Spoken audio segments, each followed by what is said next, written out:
আর কি বলছে দেখো, উপদ্রবকে শাসন করতো যে পিতৃর লোককে বিচার নিষ্পত্তি করো, পিতৃর লোকের বিচার নিষ্পত্তি করো, বিধবার পক্ষ সমর্থন করো।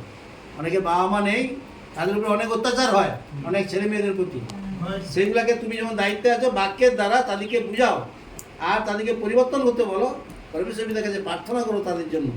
আর অনেক বিধবা আছে, দুঃখ কষ্টে থাকে, কেউ জামাইয়ের কাছে আছে খেতে দিচ্ছে নেই, জির মেয়ের কাছে আছে কেউ নেই, এরকম অনেক অনেক পাওয়া যায়, সেই তাদের প্রতি।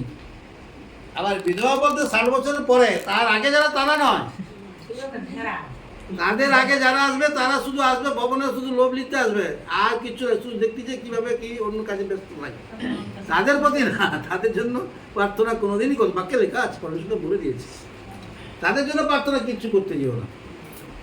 কিছুদিন আগে গঙ্গামোড় থেকে একটা মেয়ে আসতো স্কুটি নিয়ে, অল্প বয়সী বিধবা, 2টো বাচ্চা মেয়ে, যা প্রার্থনা করে যার স্বামীটা এসে গেছে, সে তার স্বামী কখন পাবো, স্বামীকে কখন পাবো, যা স্বামী পেয়ে গেছে নদী পেরে যা চলে গেছে কলকাতা, সে আর রিপিটে আসেনি। এই সেই সব বিধবাদের জন্য কোনো ধরনের প্রার্থনা করার কোনো প্রয়োজন নেই।